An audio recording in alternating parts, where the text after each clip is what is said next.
19 years old ako nang mapadpad sa pamilya ng babae na ngayon ay aking biyanana na itago na lang natin sa pangalang Carol.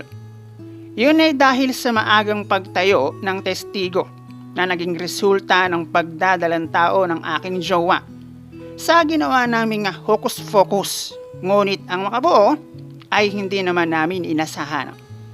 6 na magkakapatid sina Mrs. at sa 6 na iyon ay 4 silang babae.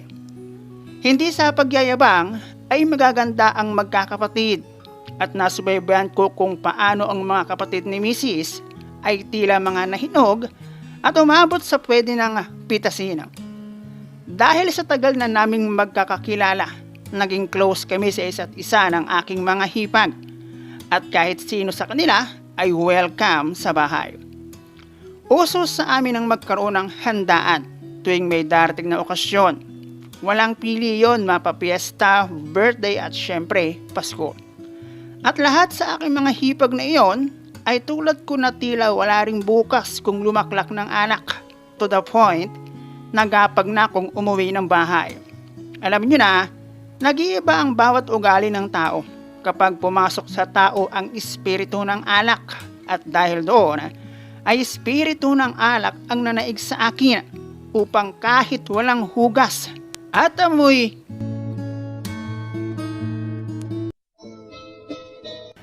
Hello guys and welcome dito sa Kasgul TV. At syempre kung ikaw ay bago dito sa aking channel at trip mo ang ganitong klase ng kwento, palike and subscribe naman dyan.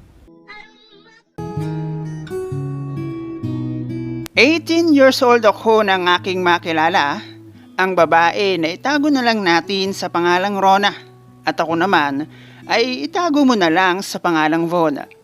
Magkasing edad lamang kami ni Rona at nagkakilala kami sa isang company kung saan ay pareho kaming empleyado. Hindi sa pagbubuhat ng sariling bangko, noong aking makilala si Rona na ngayon ay aking misis, ay lamang-lamang ng 10 paligo sa akin si Aljur Abrenica sa itsura. Dahil tulad niya, ay gwapong lalaki rin ang inyong bida. Parang magkahawig pa nga yata kami At hindi man kahawig ni Kylie si Rona, ay may sariling tagling na ganda naman siya. Sa balagay nyo ba mga boss, magkakagusto ba ang isang mala Aljur Abrenica kay Rona? Kung pangkasambahay ang kanyang itsura? Oops! Pasintabi po pala sa mga kasambahay nating masisipag. Joke lang po yun. Alam ko naman na mayroong mga pang-muse ang itsura na dahil sa hirap ng buhay ay no choice na kundi ang tanggapin na lang ang kahit anong klase ng trabaho basta patas at marangal. Noong panahon na ito ay teka-teka pa ang gamit kong cellphone. Nagkaroon kami ng contact number sa isa't isa hanggang sa kahit nagkikita naman kami sa factory ay madalas naming pagpuyatan ng isa't isa. At dahil pareho kaming single at bukod sa pagiging guwapo at maganda, wala nang dahilan pa para patagalin pa. Niligawan ko si Rona matapos kong itanong kung pwede ba at dahil oo ang naging sagot niya, hindi pa natatapos ang aming kontrata sa company ay official ng kami ni Rona. Nagsimula ang aming relasyon sa libre-libre, puyatan gamit ang cellphone, dating at kung ano-ano pa na nagpatibay ng aming relasyon. Natulad ng sagot sa kadalasang tanong sa buhay pag-ibig, kamusta ang love life? Eto, going strong. Sana all. Nang panahon na aking makilala si Rona, na siyang aking unang pag-ibig, ay malayo ako sa kinatatayuan ng aming bahay kung saan nandoon ang aking pamilya. At dahil doon, ay nagrerenta ako ng bahay na matutuluyan. Hindi kalayuan sa factory na aking pinaghahanap buhayan. Habang si Rona naman ay uwian, pero mula noong maging magon kami, ay natutunan niya ang magtambay sa aking nirerentahang bahay para sabay kaming pupunta ng factory at syempre, ganoon na rin pag-uwian. At nang dahil doon, pagkaraan lamang ng 2 buwan namin bilang magjowa, 1 buwan after naming sabay na ma-end of contract sa factory, ay ayun na at naisuko na niya ang hukbong sandatahan Na ako naman ay medyo kabado at taranta ng konti. Alam nyo na, gusto ko. Pero anong malay ko? Ang alam ko lang naman ay manood ng alam nyo na bago matulog at ang tagpong iyon tunay na. Iyon ay dahil nagkaroon kami ng outing, kaming magkakabatsa sa trabaho. Partner-partner, tamang tagay, at para palipasin ng magdamag ay iisang lugar lamang ang aming tinunguhan ng magkasama na naging daan upang isuko ang Bataan. Iyon ang naging simula ng tagpong mala Only Rice sa Manginasal sa tuwing magkikita kami para maghanap kuno ng trabaho. At syempre, hindi lahat ng pakawalang punglo ay hindi tumatama at hindi nga namin ninasahan na ang ilan pala doon ay bullseye na nagresulta sa pagka-delay ng buwan ng buwisita. Matapos naming masiguro na tumpak nga at may suloy nga ang punla, ay hindi naman ako nagdalawang isip na sumama kay Rona sa kanila upang sabay na harapin ang magiging hatol ng kanyang mga magulang.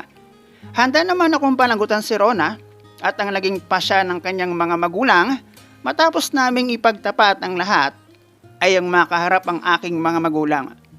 Kung smooth ang naging pagkipag-usap ko at ni Rona sa kanyang mga magulang ay kabaligtaran naman sa akin. Dahil kulang na lang ay ibalik ako ni Papa sa aking pinanggalingan dahil sa kanyang galit at disappointment. Naiintindihan ko naman sila, lalo't alam ko naman kung anong sitwasyon ng pamumuhay ang meron kami. Tapos bigla nga namang magkakaganon. Kumbaga sa sitwasyon ng aking magulang, dami ko nang problema at iniisip, dumagdag ka pa. Matapos magharap-harap ng aming mga magulang, ay napagkasunduan kung kailan kami ikakasala. Pareho na naman kaming 19 years old noon. Hindi man magarbo ang naging kasalan pero ayos na rin at naidaos. Doon na nagsimula ang aking paglalagi sa lugar ng aking biyanan. Sila kasi diyang merong bakanting lupa at doon kami ipinagpatayo ng poste na siyang aming magiging bahay. Hindi naman ako naging pabaya sa aking misis dahil hindi ako napayag na mabakante sa trabaho dahil meron nang umaasa sa akin. Sumunod sa panganay si Rona at ang bunso sa 6 na magkakapatid ng panahon na iyon na itago na lang natin sa pangalang Eunice ay 11 years old lamang. Hindi kasi pare-pareho ang pagitan ng kanilang edad. Kaya nakita ko kung paano sila ay tulad ng isang kabute na nagsiusbungan. Lalaki ang naging panganay namin ni Rona na para naging blessing sa pagdating niya sa aming mag-asawa. Matapos kasing magsilang ni Mrs. sa aming panganay, ay na-regular ako sa isang kilalang company brand ng mga sasakyan kahit high school lamang ang aking natapos, partida, dahil wala pa akong backer noon. Iyon din ang naging simula ng dahan-dahang pag-usad ng aming kabuhayan.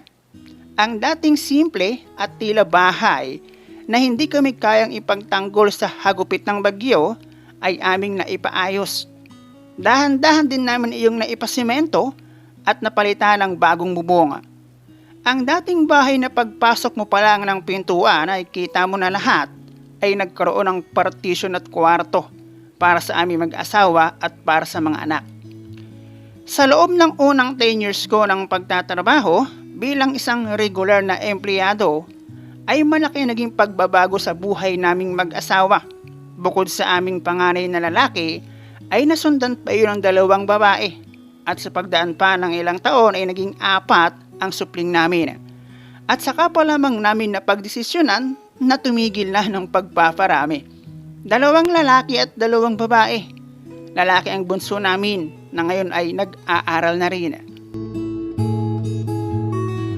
Kung paano nagsipag-usbungan ang aking mga hipag ay aking malinaw na nasubaybayan dahil kapitbahay lang naman namin ang aking biyanan. Bukod doon, noong magsilang si Mrs. ng sumunod sa aming panganay, ay hindi namin inasahan ang pagtungo ng biyanan kong lalaki sa kabilang buhay dahil sa isang aksidente. Kaya sa paglipas ng taon, kung ano ang meron kami ay hindi pwedeng kami lang. Dapat ganoon din ang aking mga hipag at biyanan, lalo't higit sa pagkain. Noong magsipag-asawa na ang tatlo sa 5 single pa na magkakapatid at nagsipagtapos ng high school ang dalawa, kahit papano ay nakaluwag-luwag sila sa buhay. Yun nga lang, bad influence ang nakatatanda nilang kapatid na siyang aking ikinayayamot dahil siya ang promotor sa pag-iinom. Dahilan upang ang aking mga hipag ay matutong tumagay.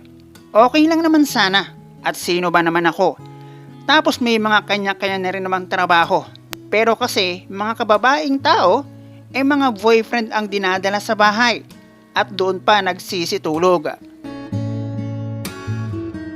Aminado naman akong tumatagay din at kung minsan talagang isa din ako sa tila walang bukas kung uminom. Mula nang mapadpad ako sa lugar ng aking mga biyanan, ay na-adapt ko ang tuwing may darating na okasyon, may handaan. Walang pili yun, piyesta, birthday, Pasko, even mahal na araw at kung ano-ano pa. Na talagang kung minsan gastos, lalo't nakasanayan na ng mga taong mahilig makilambon pag may okasyon. Na tipong kahit maulan at madulas ang daanan walang problema, baka gora lang. Na kahit ang aking mga hipag, dahil nakasanayan na ang may inuman, nakailang gulong bago makarating sa bahay ng aking biyanan. Syempre, hipag, alangan namang hindi tulungan. Kaya kahit digil ka na sa bad trip, lalo't nakita mong nasa pusalin at mag-aamoy kalabaw ka rin, no choice ako kundi sila'y tulungan makauwi. Kung minsan nga, nahulog na yung kinakain, matapos damputin ibabalik ng di man lang nahugasan. Sa tagal na kasi naming magkakasama, para ko na rin silang kapatid. At pag sa bahay galing, natural lang na kargo de konsensya ko ang aking mga hipag. Noong mag-asawa ang pangalawa sa bunso sa aking mga hipag, na itago na lang natin sa pangalang Yuna, ay hindi namin inasahan ng sakuna na sa kanila ay mangyayari. 1 buwan makaraan ang kanilang honeymoon, habang pauwi ang Mr. ni Yuna, na itago na lang natin sa pangalang Nick, ay naaksidente siya sakay ng kanyang motor. At sa kasamaang palad, disgrasya ang isa sa 2 binti ni Bilas. Matagal na pagalingan at dahil walang sariling bahay ang mag-asawa, ay kinabiyanan sila nakatira. Nakita ko kung anong hirap at sakripisyo ang dinanas ni Yuna. Ay tinalo niya pa ang isang caregiver na kung minsan habang inaalalayan ni Yuna si Bilas para tumayo mula sa wheelchair, nagkakandautot na si hipag. Malaking tao kasi si Nick at kung sa belt pagbabasihan ay hindi sila bagay, lalo na kung sa ganoong senaryo. Di syempre kahit naman makarecover si Bilas ay hindi pa rin yun basta-basta pwedeng magtrabaho. Ay talaga nakakaawang Yuna. Wala nangyari ang aksidente, kasal na sila. Gastos pa lang paldo na ang hospital. Kaya yung kinita nila noong kasal, sa hospital lang napunta. Ganun pa rin, trabaho hanggat may nagpapasweldo. Nakakaumay din pero kailangan. Malayo na ang aming narating pero sa 4 naming anak na nais naming magkaroon ng maayos na buhay ay malayo pa at kailangan pang magtiyaga.